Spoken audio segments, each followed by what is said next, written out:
Réponse courte ou je fais un quart d'heure par question? Courte. C'est bon? Je m'appelle Éric Lombard, je suis président du conseil stratégique de Wise Schools et aussi directeur général de la Caisse des dépôts. En fait, le conseil stratégique, c'est une instance qu'on a réunie avec Francis Bécard et qui réunit des gens qui ont un ancrage dans l'Aube ou à Troyes ou qui sont passés par l'école et qui ont envie de contribuer à son développement. Et en fait, on a un dialogue avec Francis et avec la direction de l'école sur les grandes options qui sont en général proposées par Francis. Et puis, selon les cas, on dit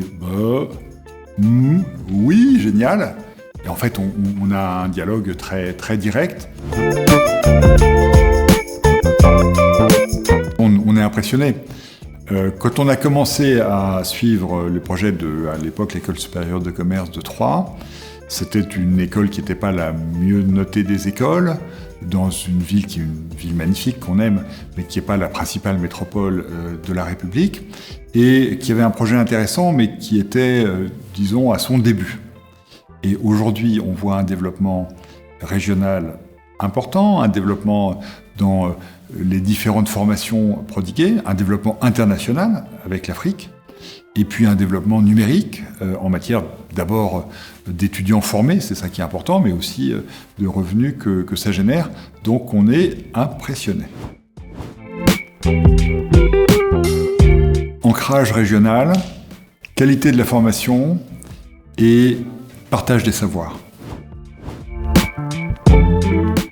Je trouve que le projet de fédérer un réseau dans la région Grand Est d'écoles diverses, à Charleville-Mézières, à Metz et ailleurs, est vraiment une intuition très forte et très porteuse et qui, à mon avis, peut servir de modèle dans d'autres régions. 30 ans, c'est quand même le début de la maturité et puis c'est le moment où on voit le chemin de vie qui se dégage. Et donc je trouve que c'est très encourageant.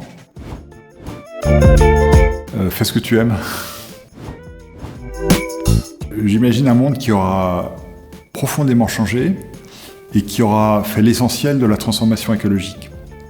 Donc ce sera une école qui sera dans des territoires où l'activité économique sera beaucoup plus locale, où les mobilités seront beaucoup plus collectives et totalement décarbonées, et où l'activité économique sera bien mieux répartie.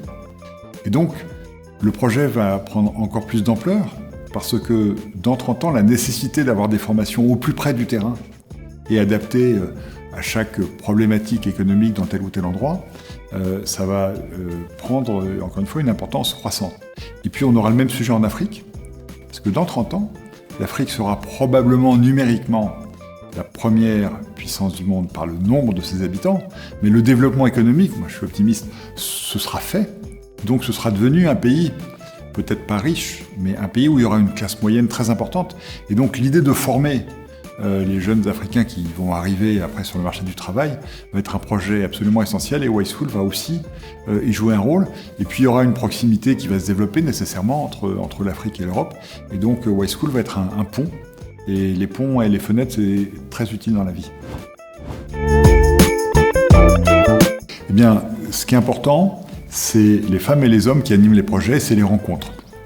Et le projet de Wise Schools a une dimension humaine que très peu d'organismes de formation que nous trouvons en France peuvent offrir. Et ça, c'est vraiment un énorme avantage comparatif.